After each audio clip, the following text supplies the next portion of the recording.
Have you ever tried to win someone back, only to realize that the more you chased, the further they drifted away? It's one of life's harshest paradoxes. The moment we cling, we lose. The moment we let go, we gain.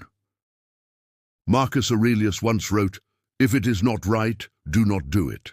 If it is not true, do not say it." And that's where our journey begins, because the way to win back someone's interest isn't by pleading or proving your worth. It's by becoming someone whose presence speaks for itself. Think about it. How many times have you seen someone spiral after a breakup or a period of emotional distance? They text too much, call too often, over-explain, apologize repeatedly, try to fix what can't be fixed overnight. But what if, instead of reacting, you chose restraint? What if, instead of trying to convince someone to see your value, you focused on embodying it? Today, we'll explore 4 Stoic steps to win back her interest without begging. Not by manipulation or games, but by mastering yourself. Because the truth is, attraction doesn't return to the desperate, it returns to the disciplined. It's not about crafting the perfect message or playing aloof. It's about becoming grounded, calm, composed, magnetic, the kind of man who moves with quiet confidence because his self-worth doesn't depend on another person's validation. Before we dive into the steps, let me ask you this. When was the last time you lost yourself in pursuit of someone else's approval? How did it feel when your peace depended on their response? Remember that feeling, because what we're about to uncover is the antidote to it, the way to regain not just her attention, but your own sense of direction. The first step is detachment, mastering the art of letting go without resentment. Epictetus said, "When something happens, the only thing in your power is your attitude toward it." Detachment isn't about not caring, it's about caring correctly. It means you stop trying to control the uncontrollable, her thoughts, her feelings, her timing, and focus instead on what's within your reach, your actions, your mindset, your character. When you detach, you stop begging for attention because you realize that your value doesn't decrease when someone stops noticing it. Imagine this. You've been texting her, and she hasn't replied.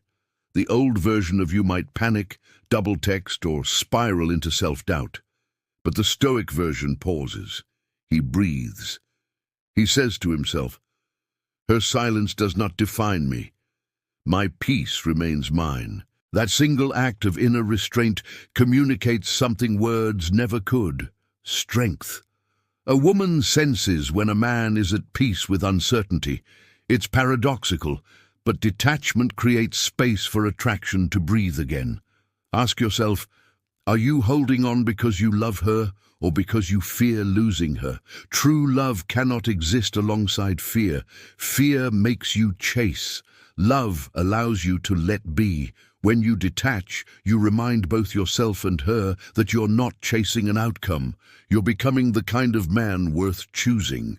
The second step is rebuilding your identity through self-respect.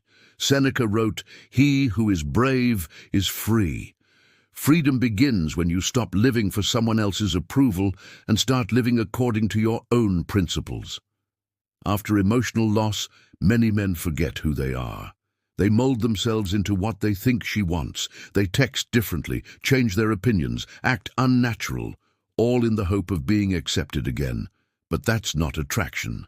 That's submission. The Stoic approach is to return to your center, rediscover what made you confident before the relationship, reconnect with your mission, your fitness, your passions, your friends. Every action that restores your self-respect restores your attractiveness.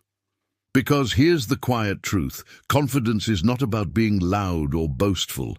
It's about being internally aligned. When your actions match your values, you radiate something rare: integrity. Think of Marcus Aurelius again. He ruled an empire, but constantly reminded himself not to be swayed by praise or criticism. He didn't need validation from others because he measured himself by his own principles. That's the mindset you need to win back interest naturally. When she sees that your life moves forward without bitterness, that you're thriving instead of sulking, that you're grounded rather than reactive, she begins to wonder, what changed? Now pause and reflect. Are your daily habits reinforcing your value or eroding it? What would your life look like if you acted every day as if you already had the love and peace you seek? The Stoic answer is clear. You would act with dignity, purpose, and calm. The third step is emotional control, learning to govern your reactions. Stoicism teaches that emotions are not enemies, but signals. The problem arises when we let them dictate our behavior. Begging, pleading, or constantly checking your phone are not actions of love. They're symptoms of emotional chaos. And chaos repels. Epictetus said, "No man is free who is not master of himself." Every time you resist the urge to reach out impulsively, you grow stronger. Every time you feel the pang of rejection and respond with patience, you build inner stability. Women notice that stability. It's the rarest quality in a world of constant emotional volatility. Here's a truth few people will tell you. The most attractive man in the room is not the richest or most charming one. It's the man who can stay calm when everything falls apart. When he's ghosted, criticized, or ignored, he doesn't react. He recalibrates. That's Stoic power. It doesn't demand attention, it earns respect. Try this. The next time you feel the urge to send a long emotional message, write it in your notes instead. Then wait 24 hours. Read it again. Does it still serve your dignity? Does it reflect strength? Most of the time, you'll realize silence was the better choice, that silence speaks volumes, not in manipulation but in mastery. The fourth and final step is living in alignment with virtue. In Stoicism, virtue is the ultimate good: wisdom, courage, temperance, and justice. When you live according to virtue, your actions become naturally magnetic because they're grounded in authenticity. The goal isn't to get her back at all costs. It's to become the kind of person whose presence inspires respect, trust, and admiration. Ask yourself, am I acting out of fear or principle? Am I trying to regain control, or am I choosing integrity? Each small choice, from how you communicate, to how you speak about her, to how you treat yourself, defines the man you're becoming. Seneca reminded us that a gem cannot be polished without friction, nor a man perfected without trials. Losing her interest may be that very friction, the pressure that reveals your potential. If you use this period not to chase, but to grow, you transform heartbreak into discipline, loneliness into reflection, silence into self-mastery. And from that state, you stop needing to win her back, because you've already won yourself back. Now let's move from philosophy to practice. For the next 7 days, focus on these exercises. Each morning, journal one sentence that reminds you of your worth, independent of her attention. For example, "My peace is my responsibility." Each afternoon, perform one act that reinforces your self-respect. Hit the gym, read, learn, work, or create.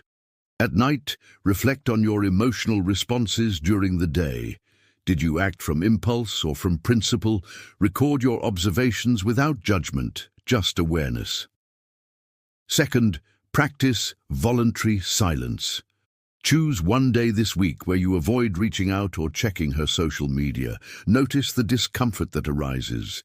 That discomfort is the ego's resistance to loss. Breathe through it.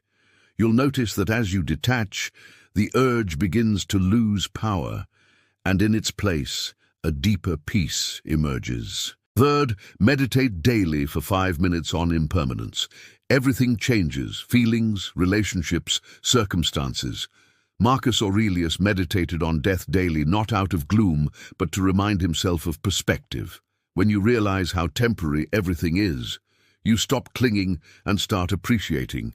You stop demanding and start respecting. That shift in perspective is where attraction begins to rekindle, naturally, not forcefully. Finally, Cultivate gratitude for the experience itself. The Stoics believed that every obstacle is an opportunity to strengthen virtue. Maybe this situation is teaching you patience, humility, or discipline. Don't waste the lesson by focusing on the outcome.